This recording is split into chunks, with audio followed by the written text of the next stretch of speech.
गणेश जी की व्रत कथा। यदि आप मेरे चैनल में नए हो तो मेरे चैनल को सब्सक्राइब करें, शेयर करें और लाइक करें। धन्यवाद। पौराणिक कथाओं के अनुसार एक बार भगवान शंकर और माता पार्वती नर्मदा नदी के तट पर बैठे हुए थे। बैठे बैठे वो उबने लगे तो माता पार्वती ने महादेव जी से चौस खेलने के लिए कहा।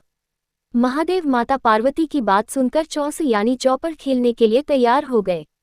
अब उनके सामने एक परेशानी थी कि उनके खेल में हार जीत का फैसला करने वाला कोई तीसरा शख्स नहीं था।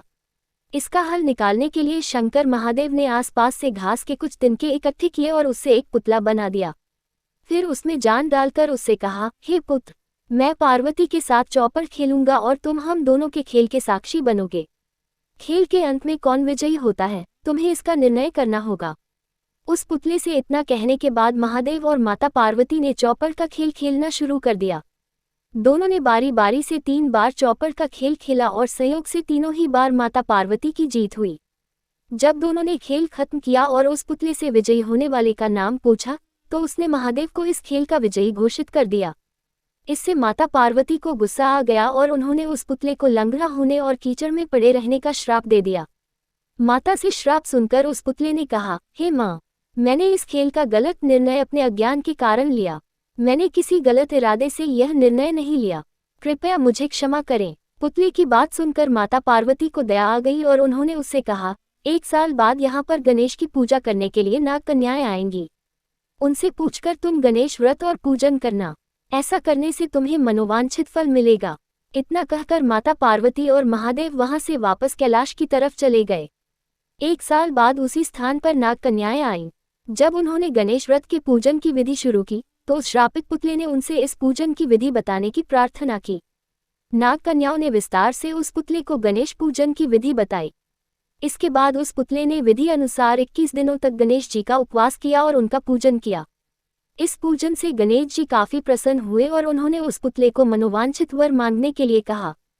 पुतले ने कहा, हे प्रभु, आप मेरे पैरों में इतनी शक्ति दे कि मैं कैलाश पर्वत पर जाकर अपने माता पिता से मिल सकूं और उन्हें प्रसन्न कर सकूं। गणेश जी ने तथास्तु बोला और वहां से वे चले गए।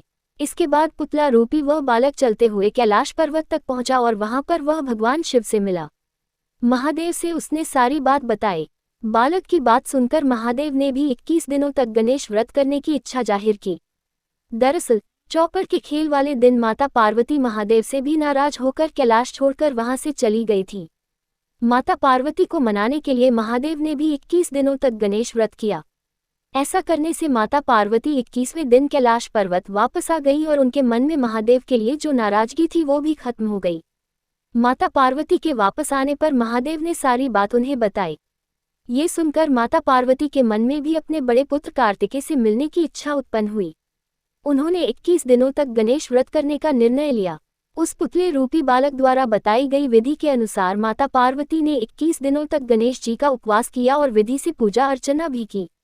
व्रत के 21वें दिन ही कार्तिकेय खुद ही अपनी माता पार्वती से मिलने के लिए कैलाश पर आ गए।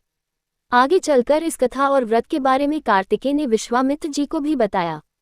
विश्वामित्र जी ने भी 21 दिनों तक ये व्रत रखकर गणेश जी की पूजा की। भगवान गणेश ने प्रसन्न होकर उन्हें ब्रह्मर्षि होने का वरदान दे दिया। कहानी से सीख। गणेश चतुर्थी व्रत कथा के जरिए गणपति देव को प्रसन्न किया जा सकता है। सच्चे मन से इनका उपवास करने से मनोकामनाएं शीघ्र ही पूरी हो जाती हैं। पूरी कहानी सुनने के लिए धन्यवाद।